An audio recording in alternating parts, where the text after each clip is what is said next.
Hi everyone! Hey everybody.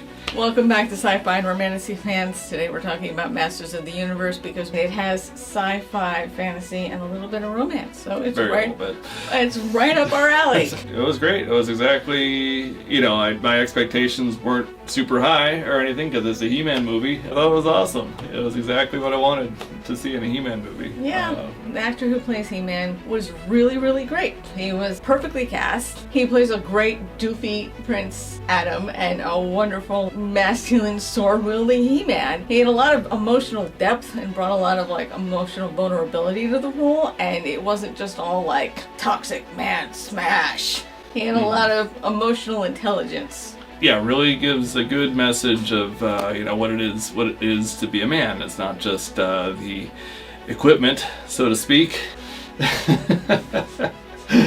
It's how you interact with society, how you inspire people and step up and become a leader. It's not just you going it alone. Like what Skeletor was. He was a perfect example of toxic masculinity. He's the opposite of He-Man. You have to be a real man with emotional intelligence to be really good at wielding the sword. Which is why the sword doesn't work for Skeletor. Yeah.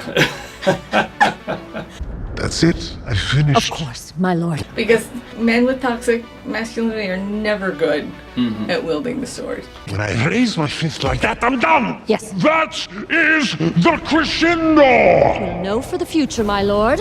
The actress who played Teela, I was kind of unhappy about her casting because she's very petite and she's very brunette, and Teela is supposed to be a very tall, almost Amazonian warrior, athletically built redhead. But I'll give her credit. She was a really good actress. She was very good in the role. She was great with her emotional interactions with her father and with He-Man. She was very tiny. She's supposedly only 5'1", but she was a really good action star. The fight choreography that they had her doing, I thought was well. I thought she did everything to the best of her abilities. However, I think the hair and makeup people did not do her any favors. She has hair and eyes as dark as mine, okay? And they tried to dye her hair red, and it had the same effect as Lily Collins in that Mortal Instruments movie. I have no freaking idea.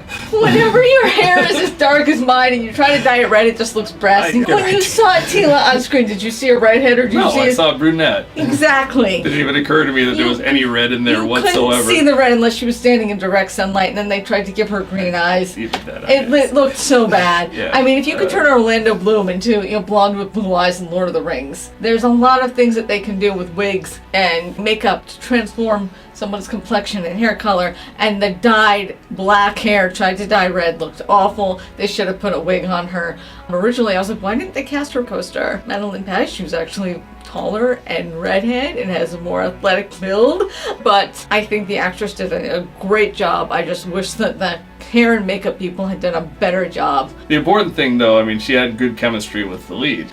The romance? It's obvious they thought they were going to get a sequel. They're stretching out. They're stretching out the slow burn for as long as they can. Your loincloth is in my... Sorry. Fine. The actors have such great chemistry, and the little nuanced moments between them, I think, worked well enough that I didn't feel gypped on the romance, even though technically we don't get traditional romantic interactions. They were great together. They really Everybody were. was great together. The whole ensemble cast, I get the feeling that the director created a really great vibe on the set. Everybody just had a really good time with it. You can tell. The only thing that I would have done better is I thought that the first 20 minutes of the script was a little clunky. I think they went too much for the humor right off the bat and not enough for the sentimental attachment. I would have had Adam as a kid. Why doesn't anybody believe me? Have him on Earth, and really feeling that frustration instead of just making a joke out of it, and then bring in the humor after you establish that. Get that connection with the character first so the audience feels it, and then have the ha-has to lighten it up. Well, yeah, I think the intro needed a little more work, but once it gets started, it's great. It is. And the jokes are great. Time. And there's a lot of sexual innuendos in the jokes. There's Ram Man. And Ram Man. Hell yeah. And you, Fisto. Fisto. These were all the jokes that we were making as kids that obviously didn't make it into the cartoon. Your loincloth is in my... Sorry. I was like, whoa, is this a movie for kids or not? No, it's a movie for big kids. That's why it's not doing the big numbers that they really need.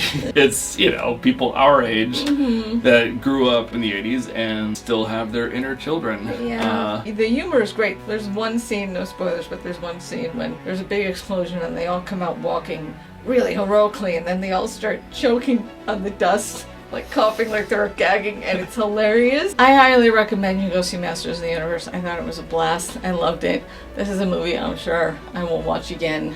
I want a sequel. It wants a sequel too, very clearly, by the post-credits scene and by everything, and it was setting things up for a sequel. So hopefully, I know. Go watch Masters of the Universe in the theater. It's definitely worth a view on the big screen. Yeah, watch it several times. Get that gross up. So they make a sequel. Like, share, and subscribe. Check out our books. Link in the description. Bye. Bye for now.